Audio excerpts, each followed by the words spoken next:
അതുകൊണ്ട് നമ്മൾ ഈ ഒരു ചെറിയ സ്വാർത്ഥവാഹക സംഘത്തിന് വേണ്ടി ദുആ ചെയ്യുക.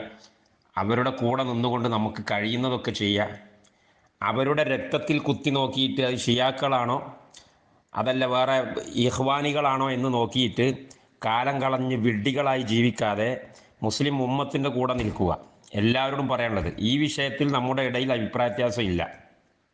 ലാ ഇലാഹ ഇല്ലല്ലാഹ് മുഹമ്മദ് റസൂലുള്ള പറയുകയും അംഗീകരിക്കുകയും ചെയ്യുന്ന, അള്ളാഹുവിൻ്റെ റസൂലിൻ്റെ പേരിൽ അള്ളാഹുവിൻ്റെ റസൂലിന് വേണ്ടി ദേഷ്യപ്പെടേണ്ടടുത്ത് ദേഷ്യപ്പെടുന്ന, പ്രതികരിക്കേണ്ടടുത്ത് പ്രതികരിക്കുന്ന എല്ലാവരും ഇവിടെ ഒറ്റക്കെട്ട. അതിൻ്റെ ഇടയിൽ ചേക്കുട്ടിമാർ വന്ന് സംസാരിച്ചാൽ പഴയ ചേക്കുട്ടിമാർക്ക് എന്താണോ അനുഭവം ഉണ്ടായിരുന്നത് അതേ അനുഭവങ്ങളായിരിക്കും ഉണ്ടാവുക. അതെല്ലാവരും മനസ്സിലാക്കുക. മുസ്ലിം സമൂഹത്തിൽ നിന്ന് ഒറ്റപ്പെടും, നാറിപ്പോകും. 5 പൈസക്കില്ലാത്ത ദുന്യാവ് ആഖിറ നഷ്ടപ്പെട്ട ഫിദ്ദർക്കിൽ അസ്ഫലി മിനന്നാർ എന്നുള്ള ഖുറാനിൽ പറഞ്ഞ നരകത്തിൻ്റെ ഏറ്റവും അടിയിലെ തട്ടിലേക്ക് പോകും. അതിന് തലയെക്കെട്ടും താടിയൊന്നും ഉണ്ടായിട്ട് കാര്യമില്ല. തലയെക്കെട്ടും താടിയും പല ചേക്കുട്ടിമാർക്കും ഉണ്ടായിരുന്നു. അത് ആവർത്തിക്കരുത് എന്ന് എല്ലാവരോടും ഓർമ്മപ്പെടുത്തുകയാണ്.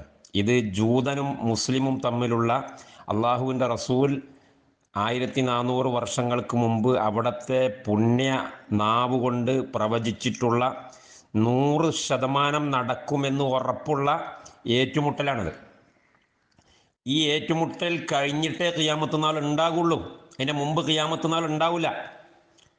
മുത്ത് റസൂലുള്ളാഹി സ്വല്ലല്ലാഹി അലൈഹി വസല്ലം തങ്ങൾ അങ്ങനെ പറഞ്ഞിട്ടുണ്ടെങ്കിൽ അത് നടന്നേ തീരൂ. അത് നടന്നു കഴിഞ്ഞിട്ടേ ഖിയാമത്ത് നാൾ ഉണ്ടാവുള്ളൂ.